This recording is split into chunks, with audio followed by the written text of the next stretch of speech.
If you look at the number of individuals, for example, between the ages of 0 and 5, 6 to 10, and so forth on the chart, the thing that really sticks out is that basically almost a third of your members, now it's not just members, but members, spouses, and children, anybody who's eligible to use the club, a third of those individuals are between the ages of 6 to 20. So you definitely have a large number of children. So when we talk about what position clubs should have, one of the things that we look at is what the age of the different individuals are that are eligible within a household. And you have a very large number of children, so definitely looking at the club and how is it going to provide services for the family, and family being not only the member but the spouse and children, it's going to be very important. And many clubs today are definitely becoming more family oriented, because when we looked at what the primary market has been for full service clubs over the last decade,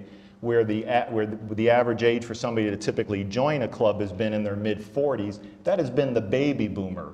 And now it's not going to be the baby boomer anymore. When we talk about those individuals who are in their mid-40, and mid-40 being the age when somebody typically has enough disposable income to be able to afford a club, it's now going to be Gen X, and that's going to be followed by Gen Y shortly in about the next decade and a half there. So we really need to concentrate on what are the needs, what are the desires of the primary market that the club will be trying to attract. And that, again, is no longer the baby boomer, but it's going to be the Gen X. And what we have found is that being a family-oriented club is extremely important in order to attract the Gen X generation, just as it's been with the baby boomers. Looking at some of this data analysis, we came away with some of the key, some SWOT items as well. And one of the things that is extremely concerning for the club is the numerous number of competitors that the club has, because the club, again, has specific competitors just for golf, and it has some specific competitors just for athletics. And so when we look at who here in the Edmonton market is drawing members away from you, when we talk about golf, just a few of your primary competitors would be the Royal Mayfair, the Windermere, the Blackhawk Petroleum Club, as well as some others there. And so there's lots of competition for golf when we look at the Derrick in terms of who would join a golf club there. When we look at athletics, there are different clubs. And some of those would be the Royal Glenora Club. The new public recreation center is going to have a major impact on the club, and just opening its doors in the end of January was a significant factor.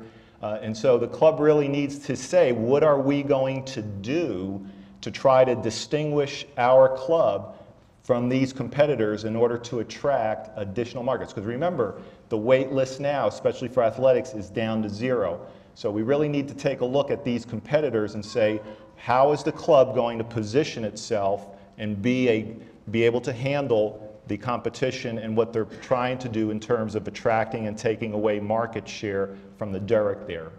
And then obviously, in addition to these clubs, the club also has other secondary competitors. And secondary competitors would be competitors that are drawing members away from the club. And these would be, for example, restaurants that are drawing members away from using the dining facilities, as well as hotels or banquet facilities that are drawing members away from utilizing the club for private parties, weddings, and those type of activities as well.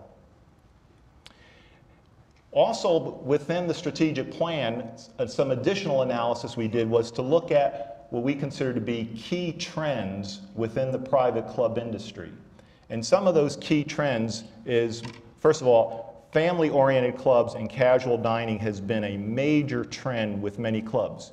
You know, when we look at clubs 20 years ago, formal dining was extremely important, and the concept of casual dining was almost non-existent. Well, you all know that has changed. I mean, here at the Derrick Club, there really is not a strict formal dining as there used to be at many clubs and at this club at one time. So formal dining, you know, is almost gone away at most clubs. And so over the last 2 decades, again, because the primary market has been the baby boomers, most clubs have become family-oriented, which includes the Derrick. And again, we feel that this trend is going to continue when we look at the Gen Xers. and then it will also continue when the club moves into the Gen Y being its primary market.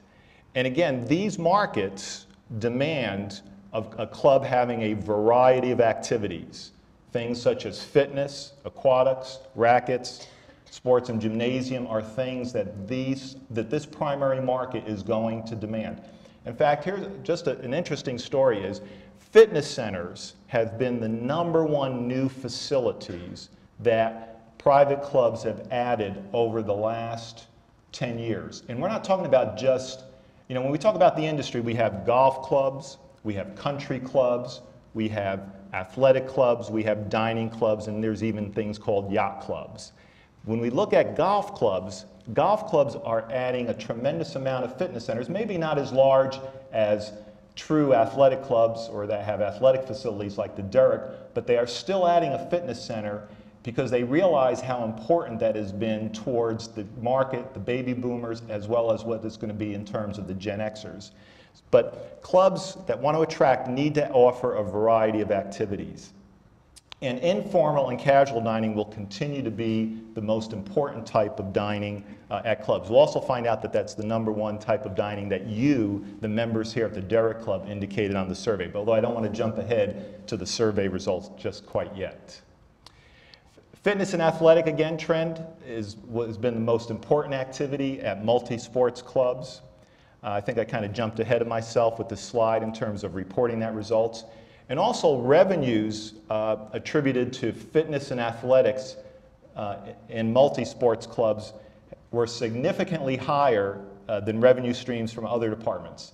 So just here at the Derrick, as well as at other clubs, when we look at the increase in revenue within the different departments, we see that athletics and fitness has increased significantly, whereas golf has been pretty much stagnant, if not declining. And also that applies to activities such as curling, and for those clubs that do have racquetball, those have been the sports across Canada that have the revenue streams have either stagnated or have gone down. Again, not only is a decline in golf rounds found at the Derrick, but when we look across Canada, as well as even across North America, we find that most clubs, golf rounds are down anywhere from 20 to 30% on average from its peak time.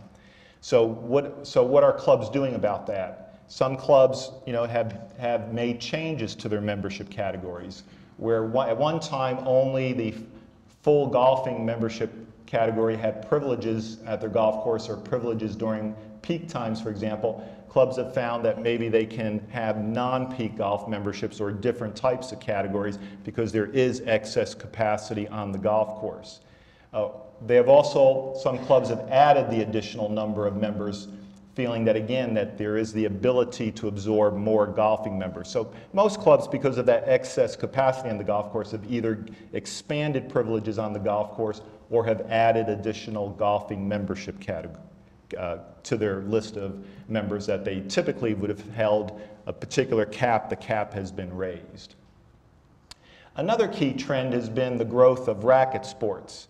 There's always kind of been a up and down cycle in tennis over the last 30 years, but when we look specifically at some statistics that are provided by both Tennis Canada as well as the Sporting Goods Manufacturing Association, at least in the last 3 to 4 years, some of the fastest growing sports have been in the racket areas. Specifically, tennis has been extremely fast growing, followed by squash, things such as table tennis, platform paddle tennis, and even badminton there. And one of the things that's extremely important about the racket sports is that for many clubs, especially clubs that are in the Canada or in the northern parts of the states, it's provided a good source of year-round revenue during the winter months. And so many clubs have found that to be a great revenue source for their particular club. So those were just a couple of the highlights of the different things that we looked at. It obviously wasn't all of the analysis we've done or all of the things, but since I'm limited on time, I just wanted to kind of point out a couple of the key important things, not only in terms of what's going on at the Derrick Club, but what's going on across Canada and what's going on in the